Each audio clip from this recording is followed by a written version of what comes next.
Hello, ladies and gentlemen. My name is James Duggan with IGN, and joining me is Destin Legary. And I'm really excited because we have a 19-minute gameplay trailer to go over. Yeah, it's a big chunk of gameplay. BioWare released it, and as a quick aside, if you want to see that raw, uncut gameplay and you don't want to hear us jabber on about our impressions, be sure to check out a link in the description, and you can find it all there.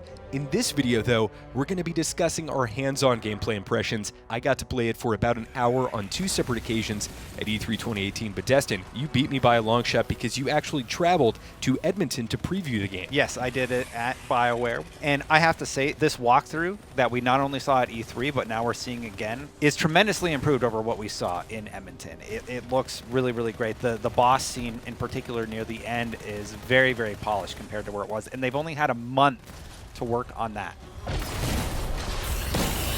I think when you showed me the gameplay right before E3, it was under NDA at that point. I wasn't that ecstatic, I wasn't that excited because it looked pretty floaty, the shooting looked very loose, the reticles were huge relative to your target, and it didn't look like it would be a game that would control well. Now, I only played it on a controller, and I'm a big PC player, so I still have to play it on that platform, but man, it feels good. It just feels so good, and I can't think of a single analog to compare it to from a gameplay sense, and that has me super excited. It's more difficult, and they're doing two things right here. So with this gameplay demo, it's on cut, first of all. I think that was a very big problem with how they decided to show it at E3. And you are correct, it does feel super smooth. The gameplay just feels great, and it's hard to display that visually. I think this is going to do a lot for the audience, though, to get an impression of what it's like playing as a tank character. Sure. So there are some retooled UI elements I can notice straight away, the HP bar in the upper left, the hit reticle. But one of the coolest things that I just immediately grasped, and I think everybody, when they get their hands on Anthem for the first time, will love straight out of the gate, is the ability to fly whenever you want. You just jump up, engage your booster pack with the left stick, or clicking in the right stick puts you into a hover mode. A lot of people think, okay, well, there's a fuel gauge. That's not actually the case. It's just a heating mechanic, and you can actually combat it. So the longer you stay in the air, the more heat you generate. But if you go into a nosedive and all of the air rushing past your javelin, that will actually cool it down and allow you to stay in the air longer. Same thing with flying through a waterfall, so that's a fun little mechanic. Yeah, and you brought up the damage notifications earlier. They've actually commented on that because some people don't like it. They're talking about having an option where you can just turn them off if you're not into that much information being thrown at you all at once. So I was able to play the Colossus as well as the Ranger, and I have to say the Ranger controlled a lot better. The Colossus was kind of like driving a muscle car. It's a slow, in spite of the fact that you can fly everywhere, so you think, man, it's quick regardless, but it does feel a lot more lumbering and kind of labored in its movement, and I wasn't a huge fan of that. I also thought the skill set on the Ranger was really cool, especially the ultimate that's kind of an Iron Man shoot missiles everywhere kind of thing. But the moves that we used and the builds that we played aren't the only options you'll be able to equip for a class. In fact, in this build, we see two Colossi, as it were, and they have what appears to be different loadouts. You can see different weapons at the very beginning of the demo on the back of each of the Colossi. You are correct, that other Javelin is much more nimble. Now, I actually only played as the Colossus, and we see this shield attack. The shield does take damage, so you can't just have it up infinitely, but it is kind of neat to see the tank aspect of that build reinforced in this gameplay demo. By the way, fun aside, I insisted upon landing in this place that we see, and it ticks me off, because every single gameplay thing we see people flying by that Titan. I was like, nah, screw that. I want to fight it. Fun note on that, actually, you can drop in on other players fighting something like that big guy and actually help them defeat it, and that'll be just happening during free play when you're exploring the world of Anthem or just kind of messing around outside of the story elements. So speaking of the story elements, what are these story elements? And talk to me about Fort Tarsis and how it all kind of centers around that. So Fort Tarsis is what we saw in the original reveal where we run into, I believe his name was Praxley in Fort Tarsis, and we get our mission and then we go out into the world. Fort Tarsis is your experience. That's something only you get narratively delivered to you, and then when you go out into the world, that's when you meet up with your friends. This is a Shaper artifact, which they're actually trying to shut down because it's like kind of going crazy. So they're going to shut this down here. And in a little bit, one of the more interesting aspects that we didn't touch on yet was in-game lore. They run into an Archaeist Resonance, I believe it was called, and it's a codec-like system where you can access that. Now, we're actually going into a stronghold here, and they kind of make it look easy. These are players that have done this demo 100 times. But Mark Darr on Twitter has been answering a ton of questions. He's basically said, hey, you're not going to be able to solo these. They require 4 players via matchmaking to tackle. There are going to be other experiences you can do by yourself, though. Which I think is great. I'm a big fan of a required number of players. I was also talking to John Warner about the idea of a strict meta. And what I mean by that, in a game like World of Warcraft, you have a tank, you have a healer, and you have 3 DPS for your default dungeon party.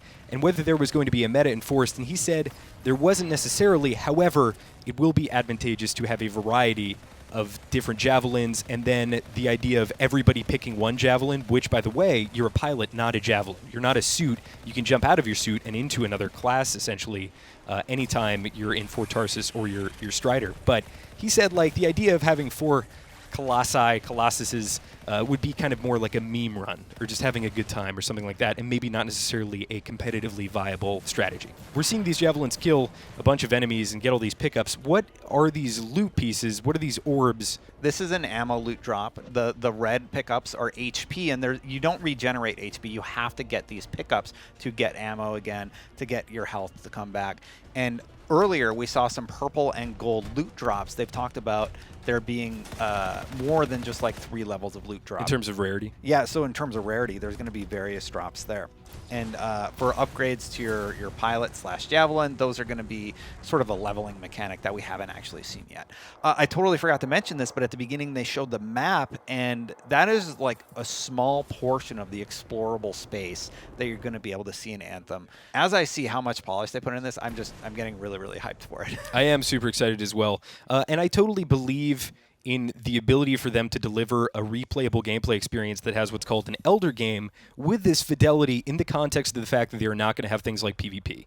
So a lot of games ever since World of Warcraft and the ensuing MMO rush and now into shared world shooters and Destiny, I think they struggle with this dichotomy of supporting a PvE game and making loot that is interesting to PvE and making you feel powerful and OP, and then pursuing the PvP experience, which is supposed to be a balanced and refined environment. I think it's much easier to choose one and execute on that Diablo 3 style. A lot of people were worried about the whole PvP thing, and they said, look, we wanted to create a game that really focused on the gameplay aspects this way, and that way they don't have to worry about balance with something like PvP. However, they are open to adding PvP in the future, and it may come at a later date because so many players have requested it. Great. We saw that Shaper artifact just deactivated there. John Warner described these to me as if you were a dog and a bunch of humans left construction equipment on, and it was just doing its own thing, and you don't really understand it. So this is many millennia ahead of our understanding and ahead of our comprehension. And in a gameplay sense, I think this is a really cool MacGuffin, if you will, to allow the developers to just wipe out an area and completely make something different in that same playable space without having the map continue to expand. Definitely, and it seems like a smart use of resources. All right, so one of the final things we want to do in this video is give you folks at home an idea of what you're working with in terms of your loadout and your abilities. Some of my favorites from my time with the game was on the Ranger, the freeze grenade feels very cool and very different than anything else that Javelin has on the rest of its kit. And then, of course, you shoot these things that you think are going to be a pretty sizable explosion, and I was just not prepared. Nobody on my team was prepared for the size of these nuke explosions from this Colossus Super. I want to talk a little bit about the Elder game, the loot, and talent progression, which were all things that I discussed with John Warner, Anthem's game director at BioWare. He says there will be an endgame called the Elder game, and he said that he was aware that BioWare will be unable to create content faster than the rate at which players consume it, so hopefully there will be some kind of Mythic Plus or replayability solution in for that. In terms of loot, he said that loot would get more interesting on the latter end of the rarity scale. So a unique modifier example that he gave me was an assault rifle that every 10 rounds gets to shoot this big AoE explosion shot. And finally, he says there will be talent trees for both suits and pilots, and described picking talents for the pilot as choosing a playstyle, as where choosing a suit is like choosing the right tool for the job. I think that's going to be a really interesting aspect of the full game. I mean, we've only played it an early build in BioWare, which probably has changed, and we played it at E3, and it's probably going to change for launch, but man, it is shaping up really nice. Still a lot to see on Anthem, and of course at IGN, we are going to be going all in on Anthem in terms of coverage with guides and potentially some other exciting stuff coming up here in the future. So for all things Anthem, you're already in the right place at IGN.